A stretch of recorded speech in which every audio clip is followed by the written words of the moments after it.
Well, good morning. Let's try that again. Good morning. All right. Well, my name is BJ, and I'm filling in for Pastor Skip this morning. And I don't know why, though. I mean, he's actually heard me preach before, and so for him to let me come on, I don't know what that's all about. But if you were here a couple of weeks ago, I was introduced as a pastoral care intern. And, with that, I'll be establishing, and I'll be working with Skip and some others to establish, like, the counseling and pastoral care ministries here at EpicLife. And the vision with this is to establish some counseling teams, and as well as groups and classes that help, such as Grief Share, Celebrate Recovery, Divorce Care, those type of things, to help us, to help really serve our community, to help bring healing into people's lives, and help people to grow into that fullness of life that God wants and desires for their lives. So, but a little bit more about me, not because I'm narcissistic, but just because I want you to get to know who I am. I've been a youth pastor. I was a youth pastor for about 6 years. I've been married for about 6 years. I have two great little kids, Abby and Brandon. I got pictures of them.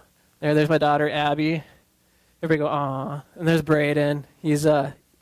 Abby is 4 years old. Braden is 19 months, and I've been married. There's a picture of my wife and I. So my wife, I think she's in the nursery right now. Is she in here? Oh, she's up there. Everybody wave to my wife. She's at the very top. So, all right. So, anyways, like I said, I was a youth pastor for 6 years, and with that, I ministered to teenagers and their families, and parents and adults and young adults, and it's a little bit ironic, though, how life comes full circle, because Skip used to be one of my youth leaders. And Luke, our worship leader, was one of my students at one point. And his wife, Kristen, she was in my Sunday school class about 7 years ago. So life comes full circle. I'm their intern now. And so anyways, last week, we're in the middle of this series called Awakening, and the message that I'm giving this morning is not necessarily not officially a part of the series. So we're kind of taking a break, but I'll make reference to it. And last week, Skip, he talked about taking an eternal view of life, and an eternal view of how we see the world and what's happening, instead of just a temporal view, instead of just what's temporary. And I wanted to piggyback off of that a little bit. And he said that, he made mention that our perception shapes reality. Perception shapes reality, and that's true. And I was thinking about that, and that's true on a couple different levels. And first, many counselors, when you sit down with them, they don't necessarily care for the details or the reality of the situation that you're going through. Not that they don't care about you, but they want to hear about how you perceive things, what's going on in your world, how you're taking a view of everything. And it's also true because our memories are not what they seem. How many of you would admit to having bad memories? We all, lots of us have bad memories. I have a bad memory. Just a few nights ago, my wife asked me. We were getting ready for bed. And my wife asked. I was going downstairs to make sure all the lights were turned off, the doors were locked, and everything. And she's like, "While you're down there, can you just bring a cup of water up for me?" I'm like, "Sure, no problem." Literally, not even a minute later, I'm back upstairs, and she's staring at me, and I'm just like, "What?" She's like, "Where's my water?" And I'm like, "Oh, I forgot something." I knew I forgot something. And that happens to me all the time. And another example is this: that our memories are bad, that we're really bad at remembering details, and that our memories aren't actually with the reality of what happened. Is this: have you ever been out with somebody, and you experience the exact same thing? And this happens with my wife and I. We'll experience or witness the exact same thing, and we'll get so excited about it, and we'll go tell our friends, and my wife will start telling the story, and then invariably I'll have to interrupt her, and I'll have to say, no. This is how it really happened, right? Because we're perceiving two different things. I have some friends that do the same thing, a couple. One of them will tell the story, and the other one will interrupt and he'll say, no. Let me tell it, because you're telling it all wrong. Our memories are bad, horrible at remembering details. And here's a fascinating thing. What our minds do is they filter our memories through what is significant to us at the moment, at what's going on in our current situation. So while our past the reality of our past actually shapes who we are today, our current situation and our present conditions actually skew our memories of what happened in the past.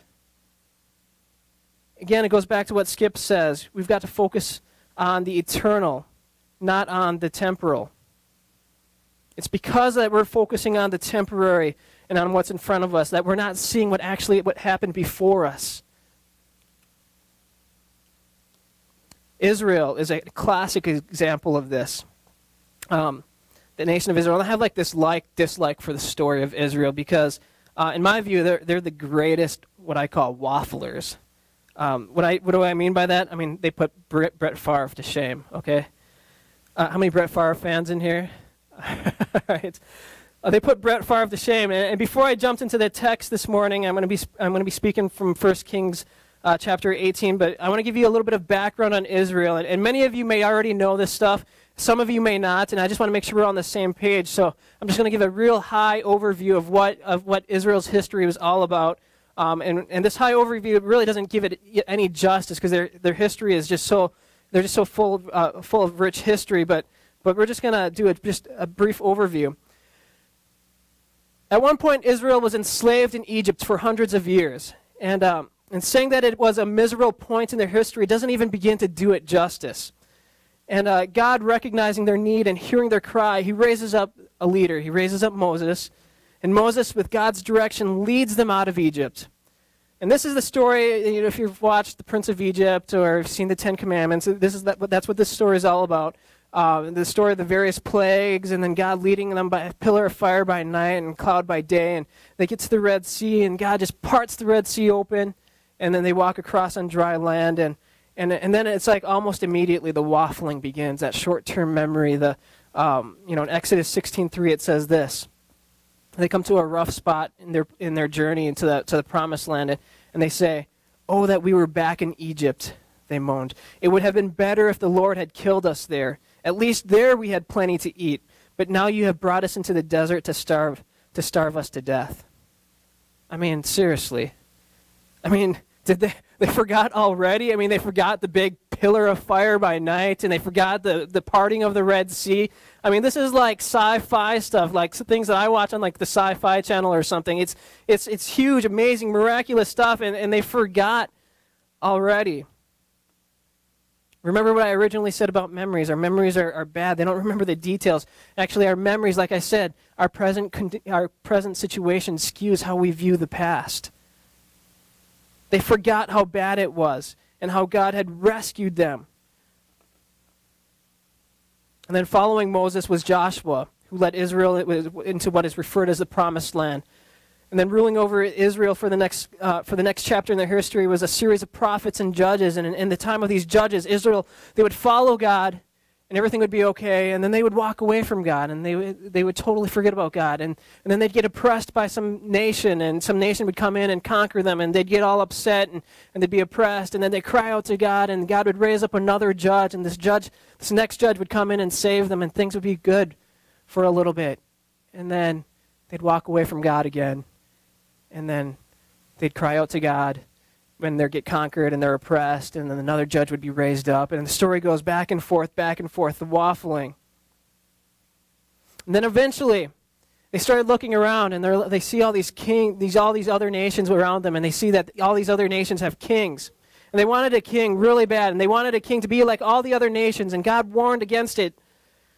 And the prophets warned against it, and the people insisted. So then we get King Saul. And he started out as a good king, and eventually he turned bad. And then we get David, and David was mostly good. He had a few questionable moments. And following David, there was Solomon, and Solomon started out really good, and then he kind of, went bad. And then this guy named Jeroboam kind of takes over, and then Israel becomes divided into the northern kingdom and southern kingdom.